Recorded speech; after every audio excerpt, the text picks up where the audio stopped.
Chapter 28. Sheriff Yates parked his car beside the large fountain in the middle of the driveway. He almost wished it was a better day so that he could enjoy the scenery, but he had work to do. He ran through the rain and approached the large white columns. He rang the front doorbell and wondered about Peter and if John would do anything to harm his own son because of this visit. Yates was more concerned about his deputy's well-being than questioning John. Yates always expected the worst in any situation. It's what kept him alive to this day. A maid opened the front door and greeted Yates. The maid was a short, slender woman dressed in a maid's outfit. "Come in, please. Come in from the rain," she said. Yates stepped into the home and removed his hat. "I'm here to see John, Peter's father. I didn't catch your name, miss?" "My name is Nina. I'll call Mr. Thomas. It'll just be but a minute. Wait here, please," the maid replied. The maid vanished down a hallway, leaving Yates dripping rainwater onto the rug. Yates turned his head to the window and looked outside. Watching the rain fall to the ground, he saw a frog hopping along the gravel and disappear into the grass. His mind began to drift as he recalled a past event in Montana that happened over 20 years ago after the war, when he was a young deputy. Yates remembered it was a deadly case that he and his partner were on. They had been trapped in an alley by two perpetrators. A gunfight broke out. His partner shot one fugitive dead and then was shot in the chest by the other assailant. Yates returned fire on the remaining fugitive, but it was too late. Yates's partner started coughing blood and died. Even though Yates had seen far worse in war and shot down many enemy pilots in the skies over Korea, that moment in his life changed him because his partner was someone Yates had looked up to. Someone who had helped Yates get a job when he was down on his luck. For better or for worse, that moment in his life made him into a damn good sheriff years later. Yates had demons that haunted him. "Everyone has at least one," he thought to himself. He then heard a voice calling him back to reality. "Robert Yates, is that you?" John asked. Yates turned his head away from the window, and the two men shook hands. "You got some spare time for me?" John let out a chuckle and slapped Yates on the back. "That's what I like about you, Sheriff. You don't mess around. Always to the point. Come, follow me to my office." Yates followed John through the hallway to his office. John opened the door, and the two men walked into the room. John approached his desk while Yates looked at an oil painting of a wild stallion galloping in a meadow with a large orange sunset in the background. "Would you like a drink, Sheriff? Or a cigar, maybe? Peter tells me you're very fond of them," John asked. "No, thank you," Yates replied as he turned away from the painting. "Suit yourself. I see you like my paintings. You have a good eye, Sheriff. That particular painting dates back to the Civil War by an unknown artist," John said as he poured himself a glass of cognac from the bar and sat down at his desk. "Please have a seat, Robert." Yates sat on the leather chair in front of John's desk. "I hope I'm not interrupting your day," Yates said. "Nonsense." "We're working on a case back at the office, and I believe you may be of some help." "There you go again. Always to the point," John commented as he sipped his cognac and continued. "How can I help you? Is my son not doing a good job?" "This isn't about Peter, John. It's about you." "I'd better choose my words wisely," John thought to himself and said, "Me? How could I possibly help a man like you?" "Well, it's like this. We've been doing some investigating into the recent murders, and they all seem to point back to your minds." John's eyes narrowed as he leaned forward in his chair and clutched his glass of cognac. "I'm not sure I like what you're implying, Sheriff. Are you accusing me of something?" Yates rose from his chair.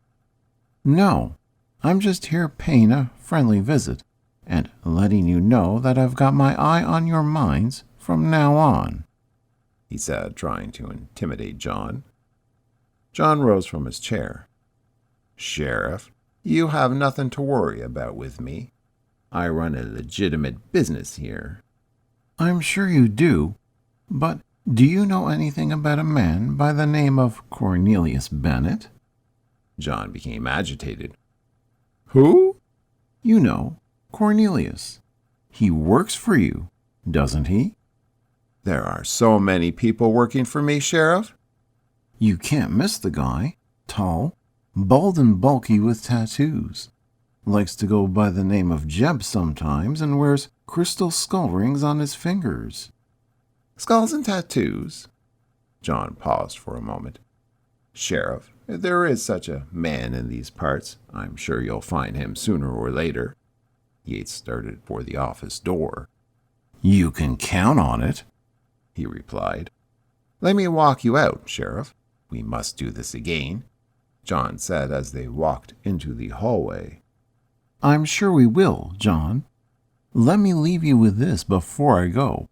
How well do you know Charlie Rhodes? John became annoyed with Yates. Everyone knows Charlie.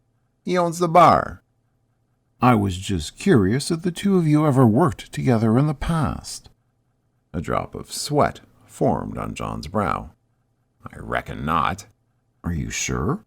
I've heard all sorts of rumors saying that your families go way back, Yates said. John remained silent for a brief moment, thinking of what to say. You shouldn't listen to these yokels, Sheriff. Well, thanks for your time, John. Let's keep in touch, Yates said with a smirk. He exited the home and walked out into the rain, thoroughly satisfied that he had stirred up enough shit. John stared out the window and watched Yates drive off into the distance. Damn that sheriff. Who the hell does he think he is? Yates started down the road that runs parallel to the river and saw in the distance Peter's Thunderbird parked on the shoulder of the road near the bridge. Bonnie and Peter were at the riverbank near the base of the bridge with Brian Long and Ted Tillman. Yates pulled onto the shoulder of the road and began to walk over to where the others were standing. Bonnie saw Yates approaching and met him halfway. Robert, we found Nathaniel Thompson's body, she said. Where? Brian and Ted were walking across the bridge when they spotted something bobbing in the water near one of the bridge pillars. A rope tied around the body had snagged a rock under the water near the base of the pillar and kept the body in that one place, bobbing in the current. I assumed the body had been tied to something heavy at some point, and the rope snapped and the body drifted until it reached the bridge pillar here and became snagged. Part of the rope was still tied around both ankles. Did you take their statements? Yes, and we tried getting a hold of you on the radio, but we couldn't reach you. We assumed you were still at the Thomas estate. Yes, I was. Where's the body now? It's over this way. The two approached the riverbank. Yates bent down in the mud and looked closely at the body of Thompson. There's a lot of bruising here, and it appears that he was shot. Tell Peter to have them come and pick the body up for autopsy. How are Brian and Ted holding up? Yates asked. Peter calmed them down. They were upset at seeing the body, Bonnie said. Yates looked at the body again. I'm betting the slug in Thompson will match the one they pulled out of Scott's shoulder, Yates said. He waved at Peter. Pete, come here a minute. Peter thanked Brian and Ted and told them they were free to leave.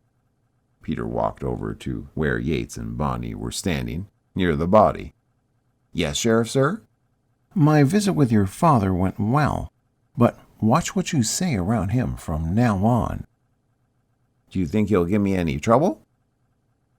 No.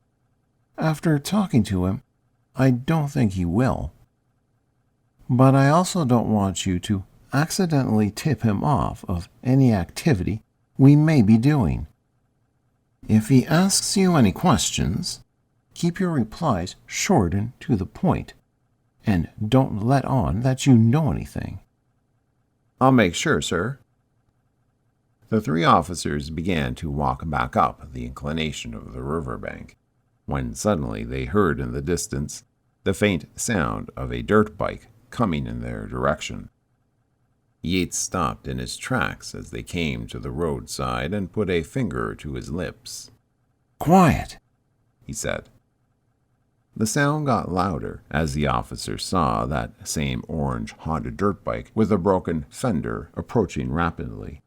The dirt bike came to a stop on the opposite side of the road.